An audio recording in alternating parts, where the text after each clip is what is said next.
In 24 hours, a giant corporation lost everything. The cause wasn't an economic crisis, but because they fired a lowly employee who arrived late, a mistake they would regret for the rest of their lives. Before we continue, please comment below and let me know which city you're from. If you have any critiques or suggestions, don't forget to share them in the comments, okay? All right, let's continue. The roar of Damar's breath was louder than the scuffing of his shoes on the polished marble floor. The magnificent lobby of PT Vici.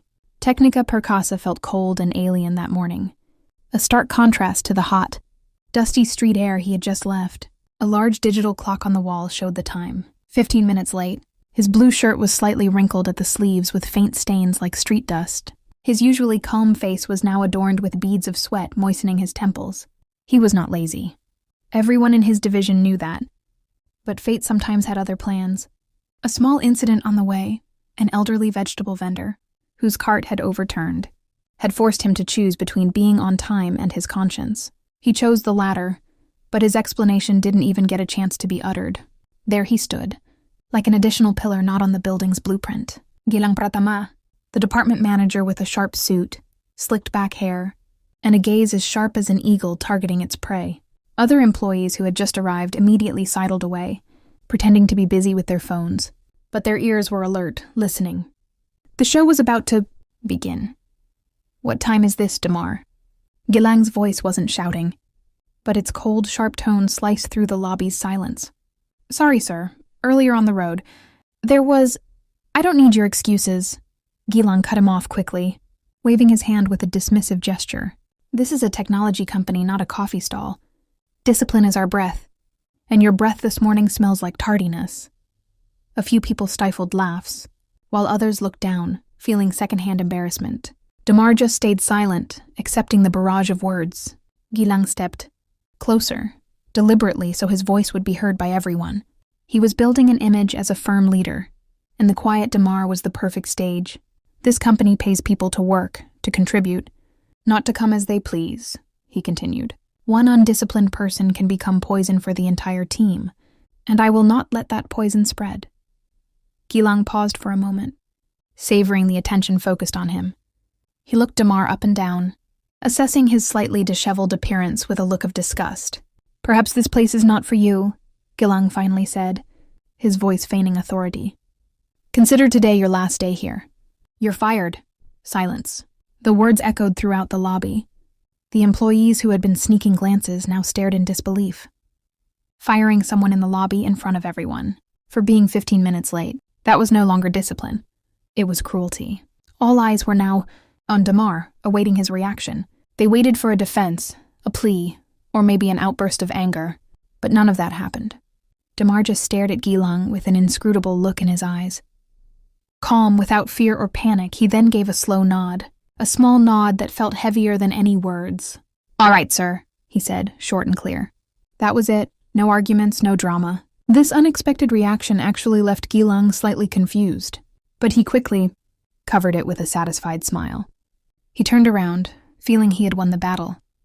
He had upheld the rules and shown who was in charge. Meanwhile, Damar, with the same calmness, turned around and walked slowly towards the employee elevator.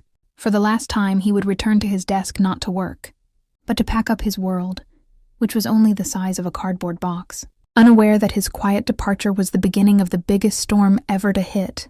PT Vici Technica Perkasa. The elevator dinged, softly as it arrived on the 12th floor, where the data analysis division was located. The open doors revealed the office's usual bustling atmosphere, but this time it felt different to Damar. His footsteps felt light, as if an invisible burden had been lifted from his shoulders. He walked past rows of cubicles, ignoring the whispers and pitying glances from his colleagues. His desk was in a slightly secluded corner. Only a few personal items adorned it. A ceramic mug with a fading image of mountains, a small digital photo frame displaying the warm smiles of his wife and child, and a stack of thick notebooks filled with scribbles of complex algorithms and data diagrams. Those items were silent witnesses to the long nights he had spent, solving the company's problems, far beyond his required working hours. As he began placing his books into an empty cardboard box, a soft voice greeted him. "Damar," it was Lestari, a senior analyst whose desk wasn't far from his. Her face showed sincere worry. She was the only one who dared to approach. I heard what happened in the lobby, she said softly, her eyes glistening. It's not fair. Sir Gilang was too much. Damar paused for a moment, then turned and gave a thin, sincere smile, a smile that showed no bitterness at all. It's okay, Lestari. Everything happens for a reason. But your work, you're the best analyst here. Lestari pressed, still unable to accept it. She knew well how Damar often found data patterns that everyone else missed, providing insights that saved important projects. Work can be found again, Damar answered calmly as he placed his favorite mug into the box. Thank you for being a good friend. His magnanimous attitude only made Lestari and a few other colleagues listening in feel even more confused and guilty. They had expected drama, sadness, or anger, but what they got was only a bewildering peace. Damar lifted his box, which turned out to be not as heavy as he thought. He looked around the office for the last time, then gave a small nod to Lestari before walking towards the exit. From within his glass-walled office, Gilang Pratama watched Damar's every move. He crossed his arms over his chest. A satisfied smile was etched on his face. He felt he had successfully cleansed a parasite that ruined the view. To him, Damar was a symbol of disobedience, a lowly person who didn't appreciate the opportunity he had been given. He interpreted Damar's quiet departure as a crushing defeat. See? He didn't even dare to argue, Gilang muttered to himself, feeling increasingly justified. People like him will never succeed. He then refocused on his computer screen, on the charts and targets he had to achieve. He didn't know that by removing one small parasite, he had just uprooted the money tree that supported the entire company. And he, the manager who thought he was great, was sitting on the most fragile branch. The next morning, the atmosphere on the 25th floor, where the board of directors had their offices, was full of energy. Inside the main meeting room, the aroma of premium coffee blended with an aura of optimism. CEO Jatmiko Adin Nugraha stood at the head of a giant mahogany table, looking at his ranks with a confident smile. Behind him, a giant window seemed to bear silent witness to the success that PTVC Technica Perkasa was about to achieve. Ladies and gentlemen, Jatmiko began in a firm voice. Today is a historic day. Our expansion proposal, the New Horizon project, is within reach. A new building, penetration into the Southeast Asian market, recruitment of the best talent. All of this will become reality. The directors nodded in agreement. Their faces were beaming. This project was the fruit of their hard work over the past year. We only need one more thing, Jatmiko continued. The green light from our main investor, Nusantara Investment Group. The name was mentioned, with a tone full of respect. NAG wasn't just an investor. They were a mysterious giant that held a significant share portion, but almost never interfered. They were like wealthy guardian angels, passive, silent, and most importantly, very trusting of Jatmiko's management. Their trust was the company's greatest asset. As scheduled, their representative will contact us this afternoon for finalization. It's just a formality, Jatmiko said reassuringly, but that formality never came. Just as the finance director was presenting fantastic profit projections, the meeting room door was knocked on somewhat hastily. Jatmiko's secretary entered with quick steps. Her face was slightly pale. She carried a tablet and handed it to the CEO. Sorry for interrupting, sir. She whispered softly enough for only Jatmiko to hear. An email from NIG just came in. Jatmiko frowned, slightly annoyed by the interruption. He took the tablet casually, but as his eyes read the lines of text on the screen, the smile on his face slowly faded. The muscles in his jaw tightened. The other directors stopped talking, sensing a drastic change in the room's atmosphere. The enthusiastic presentation was now replaced by an awkward silence. Jatmiko read the email again, as if he couldn't believe what he was seeing. Its contents were very brief, cold, and without courtesy. To the Board of Directors of PTVC Technica Perkasa, herein we notify you that all scheduled funding discussion agendas for today and in the future are cancelled. This decision is effective immediately. Sincerely, Nusantara Investment Group. No explanation. No room for negotiation. Just a door slammed shut right in their faces. Is there a problem, sir? Asked the operational director carefully. Jatmiko lifted his head. His face, which had been radiating confidence, was now clouded with confusion and worry he couldn't hide. The meeting is cancelled, he said hoarsely. The room that had been warm instantly felt ice cold. The overflowing optimism now evaporated without a trace, replaced by one big question hanging in the air. Why? The first tremor had just been felt, and everyone in that top leadership knew this might be a sign of an impending earthquake. The silence in the meeting room was broken by Jatmiko's voice, trying to sound calm, but he failed completely. "This must be a misunderstanding," he said, more to convince himself than others. "Maybe there's been a hack or a technical error. It's impossible for NIG to do this, without a reason." His orders came quickly and firmly, in an instant.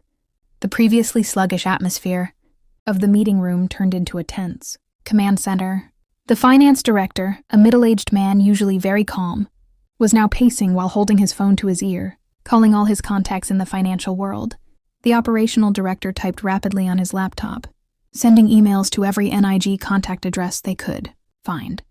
But what they faced was a wall, a cold, impenetrable digital wall. Every phone call to their contacts at NIG was directly rejected after the second ring, not unanswered but intentionally turned off. An active and very clear rejection. Every email sent, no matter how urgent its content, immediately received the same automatic reply. "Thank you for your message. We are currently not accepting further correspondence." Frustration began to creep in, replacing the confusion. "It's no use," said the finance director, slamming his phone on the table. "All access is cut off. It's as if we never existed for them." Jatmiko's face hardened. The panic he had been trying to suppress now began to overflow uncontrollably. "This isn't just a delay. This is an erasure. PTVC Tecnica Perkasa is being erased from the contact list of their most important investor." "What does this mean for our cash flow?" asked Jatmiko. His voice. The finance director swallowed hard. "Without their funds, the new Horizon project is dead even before it starts. Sir, worse than that, we won't be able to cover up this news. If the market finds out our main investor withdrew without reason, public trust will be shattered. Our credibility will be zero." His words hung in the air like a death sentence. The grand ambition to conquer Southeast Asia now shrank into a struggle just to survive. Jatmiko massaged the bridge of his nose, feeling a severe headache. For years he had built this company's reputation from scratch. The image of a visionary and trustworthy leader was now threatened to collapse in a matter of hours. The sun outside the window began to set, refracting an orange light that ironically looked beautiful. But inside that room, a storm was just about to begin. They were adrift in a sea of uncertainty, without a map, without a compass, and without knowing where this wave of fury came from. "Find out," Jatmiko hissed. His gaze was empty, piercing through the glass wall. "I don't care how. Comb through all records, all reports, all emails. Find out what we have done to make the gods angry." The order sounded desperate. They were looking for an enemy outside, unaware that the time bomb that had just exploded was lit by their own hands from within. Evening had turned to night.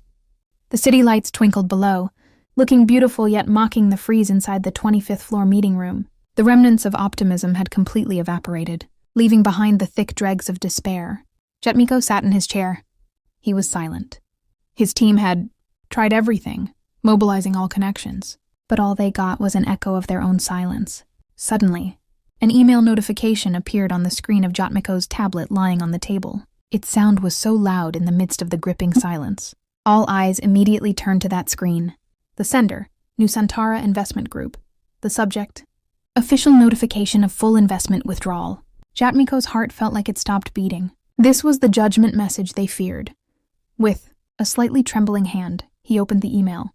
The room fell silent, everyone holding their breath. Jatmiko began reading its contents, in a soft voice that grew increasingly shaky with suppressed anger. "You referring to our previous correspondence? Herein we officially notify you of the decision by the board of directors of Nusantara Investment Group to liquidate all share ownership and withdraw all forms of investment from PTVC Tecnica Perkasa, effective upon receipt of this notification. This decision was not made based on financial considerations, but rather on fundamental considerations of values and ethics. Our evaluation, based on reports from direct observation by our primary field agent within your company, concluded the existence of a work culture that we cannot support. The culmination was a recent personnel decision. That decision demonstrated dangerous managerial arrogance and a lack of respect for the most important asset, people. We cannot invest capital on a fragile foundation. All liquidation processes will be handled by our legal team. We will not open any further discussion regarding this matter. Sincerely, the Board of Directors of Nusantara Investment Group. After the last sentence was read, Jatmiko slammed the tablet onto the table. The sound thundered. "Field agent. Personnel decision?"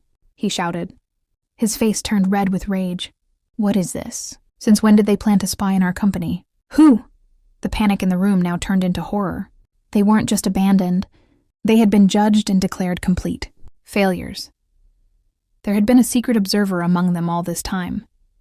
Someone who saw all the flaws and cracks they tried to cover up with glossy financial reports. "What personnel decision?" asked the finance director in a trembling voice. "Promotion, warning. Who is the agent?" chimed in another. How could we not know? These questions flew without anyone able to answer. They felt naked, as if every conversation in the canteen, every manager's policy, every employee's complaint had been recorded and reported to the highest court. Jatmiko's anger reached its peak. This was no longer about business. This was an insult. He felt betrayed and humiliated. He grabbed the intercom on his desk. "Call the head of HR. Tell her to come here right now," he barked. "I want a complete list of all personnel decisions in the last 48 hours, reprimands, transfers, and all terminations." His focus was now sharp. If there was a personnel decision capable of destroying his company, he would find who was responsible. The witch hunt had just begun. In less than 5 minutes, the meeting room door opened roughly. Mrs. Sarah, head of the HR department, entered breathlessly. Her face was tense, seeing the company executives, who looked like they were on the brink of World War III. "Sir Jatmiko called for me?" she asked carefully. "Don't ask questions, Sarah," snapped Jatmiko. His patience was gone. "Open the employee data right now. Filter all personnel activity in the last 48 hours. I want to know who we fired." With trembling hands, Mrs. Sarah opened her laptop. Her fingers danced anxiously over the keyboard. All the directors leaned forward. Their eyes were fixed on the laptop screen, as if it were a holy book that would give them the answer. This data search process, which usually only took seconds, felt like it lasted forever. "Done, sir," reported Mrs. Sarah. Her voice was almost a whisper. "In the last 48 hours, there is only one person whose status was changed to terminated. Jatmiko slammed the table. "One person? What's his name?" "Damn. His position is junior. Data analyst from Mr. Galang's department." A moment of silence was followed by a bitter laugh from the operational director. "A junior analyst? You've got to be kidding," he said sarcastically. "You think a giant like Nig would risk trillions of rupiah just because a junior data analyst was fired? This is ridiculous." "The data is correct, sir. Only that one name," defended Mrs. Sarah, terrified. Jatmiko massaged his temples. His mind was blocked. It felt illogical, yet the email from NIG was so specific, pointing to a personnel decision. He stared sharply at Mrs. Sarah. "I don't care about his position. What is his full name?" Mrs. Sarah looked back at her screen. "Damar Wijoyo, sir." The name sounded foreign to most people there, but not to one person. The finance director, who had been analyzing since earlier, suddenly froze. His already pale face now turned as white as paper. He repeated the name in a trembling voice. "Wijoyo." Without waiting for an order, he snatched the tablet from Jatmiko's hands and began typing frantically into a search engine. All eyes now turned to him. The silence in the room was so thick that the sound of his fingers tapping on the glass screen sounded like small explosions. A few seconds later, he stopped. His hands were shaking. With a slow movement, he turned the tablet to face Jatmiko. On the screen was an article from a leading international business magazine. The photo showed a man identical to the one they saw in the HR data, Damar's face. But this time he was wearing an expensive suit standing in front of the logo of a giant corporation. The title of the article hit their consciousness like a sledgehammer. Damar Wijoyo, the mysterious brain behind Nusantara Investment Group, the sole heir, known for his undercover field evaluation methods. The tablet slid from Jatmiko's grasp and fell onto the thick carpet without a sound. The operational director, who had laughed earlier, was now gaping, his face showing indescribable horror. Mrs. Sarah covered her mouth in disbelief. In the deadly silence, they all finally realized. They hadn't just fired a junior data analyst for being late. They had just insulted, publicly humiliated, and kicked out the owner of the money that had been the lifeblood of their company. The deadly silence in the meeting room was broken not by a scream, but by Jatmiko's cold, venomous voice. His earlier explosive anger had now crystallized into something far more dangerous, a burning calmness. His eyes focused on Mrs. Sarah. "Sarah," he said slowly. Every syllable was sharp. "Call Gilang Pratama. Order him to come to this meeting room. Right now." On the 12th floor, Gilang received the call with a victorious smile. A call to the 25th floor, to the board of directors meeting room. This must be what he had been waiting for. "Sir." Jatmiko must have heard about his firmness yesterday and wanted to give him praise. Or maybe a bonus, or even a promotion. Straightening his tie and combing his hair with his fingers, he walked towards the elevator with an arrogant stride, imagining the admiring gazes of the top brass. When he stepped into the meeting room, his smile immediately froze. There was no warm welcome. There were only cold stares from the entire lineup of directors sitting around the table. Their faces were like judges ready to deliver a verdict. The atmosphere was so cold that Gilang felt the hairs on his neck stand up. Jatmiko just stared at him expressionlessly. With one movement, he pushed the tablet in front of him across the smooth mahogany table. It stopped right in front of Gilang. "Do you know this person, Gilang?" asked Jatmiko. His voice was flat. Gilang looked down to see the screen. Damar's face was displayed there. Disgust immediately reappeared on his face. "Of course I know him, sir," he answered in a dismissive tone, not yet realizing the situation. "This is Damar, the lazy employee I fired yesterday for being undisciplined." Jatmiko smiled. A smile that was the most terrifying Gilang had ever seen. "Read the text below his photo." Gilang frowned and began to read. As his eyes digested the sentence, "Sole heir of Nusantara Investment Group," the color drained from his face instantly. His heart felt squeezed. Cold sweat began to flood his brow. The strength in his legs seemed to vanish, making him almost fall if he hadn't held onto a chair. The arrogant man who minutes ago felt on top of the world now looked like a defendant who had just heard his death sentence. "Ah, sir, I didn't know," he stammered. His eyes widened in horror. "Of course you didn't know," Jatmiko snapped, finally unleashing his anger. "People like you can only see the uniform, not what's inside.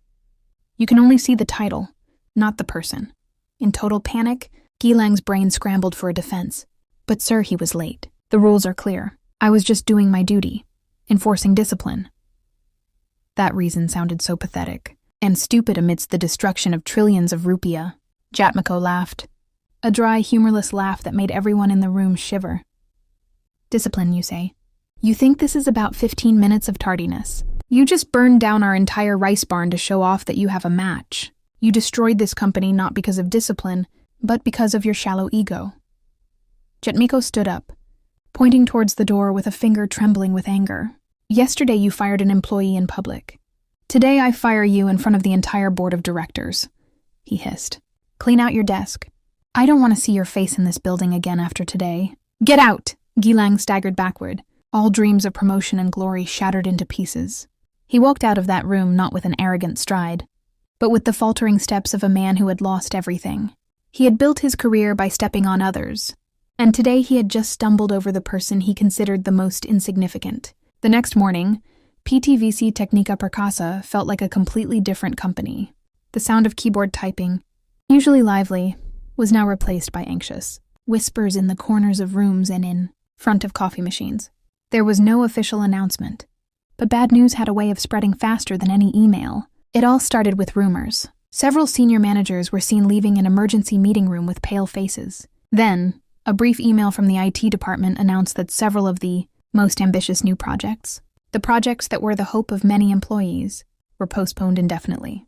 The tremor that yesterday shook the 25th floor had now spread downward, causing cracks on every floor. Amidst this uncertainty, one piece of news spread like wildfire. Gilang Pratama had been fired.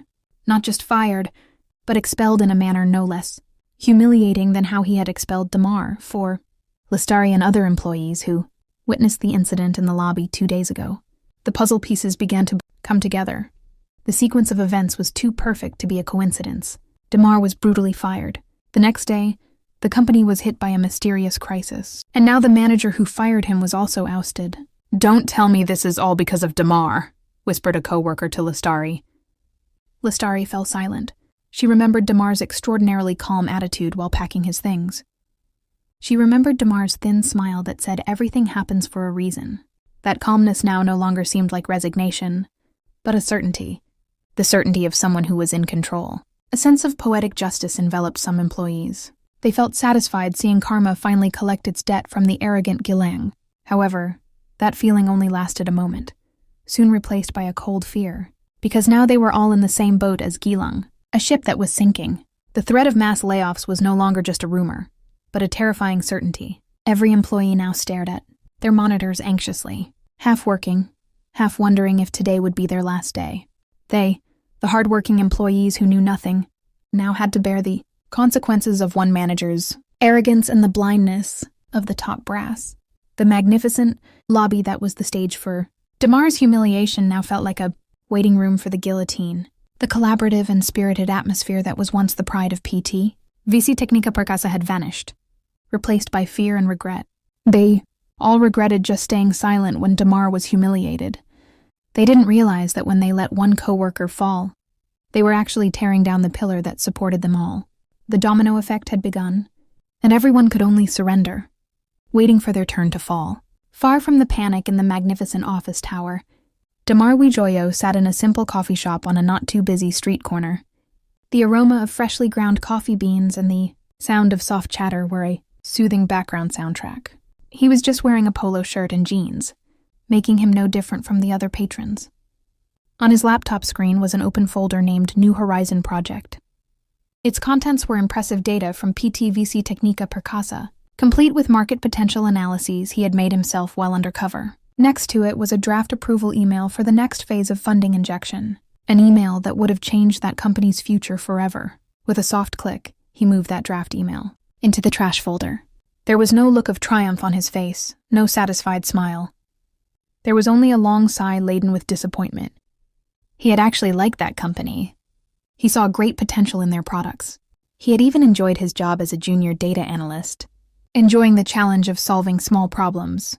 He met good people like Lestari, who was sincere and passionate. He had been almost sure to give the green light. His undercover work wasn't to find fault, but to find assurance. He wanted to ensure that his father's money, the legacy of Nusantara Investment Group, was not only planted in numbers and charts, but on a strong human foundation. The incident with Gilang became his final test. For him, the problem wasn't that he was late. He was late because he helped an elderly woman whose vendor cart had overturned, an action that left a small scratch on the back of his hand, which he now looked at. The problem was Gilang's reaction. Good manager would have asked, "Are you okay?" A competent manager would have pulled him aside to talk in private. But Gilang chose the stage. He chose to humiliate a subordinate to polish his own image. And at that moment, Damar saw everything clearly. PTVC Technica Perkasa was a magnificent building with a rotten foundation, a culture that valued blind rules over empathy and viewed people only as replaceable cogs. No amount of investment could fix fundamental damage like that. He then grabbed his phone and pressed his assistant's number. "Good afternoon, Mr. Damar," greeted the voice on the other end. "Afternoon. How is the liquidation process for VC Technica going?" Damar asked directly. "It's proceeding according to instructions. Sir, the legal team is handling it." "Good," said Damar. He then opened a new file on his laptop, displaying the profile of a much smaller startup company. "Now shift all focus. I want all data on a company named Harapan Bangsa, Nation's Hope.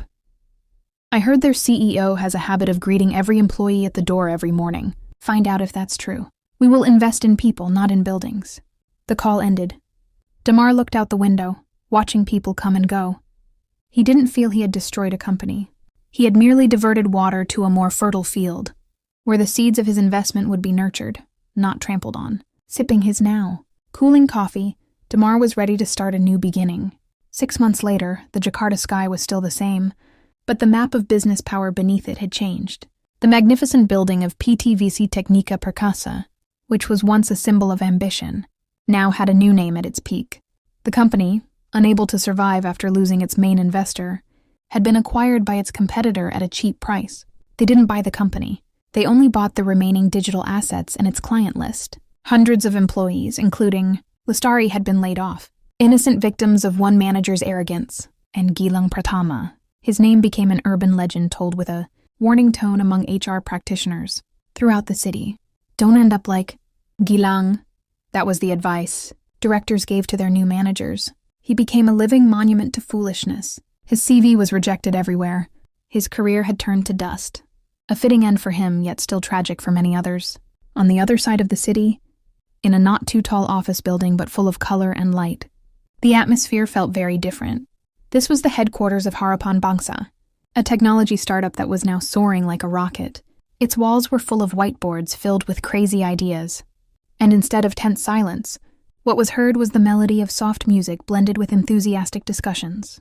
In a comfortable pantry corner, Damar Wijoyo was laughing with the product development team. He was still the same, wearing a simple shirt and casual pants. In his hand was a new ceramic mug with Harapan Bangsa's playful logo.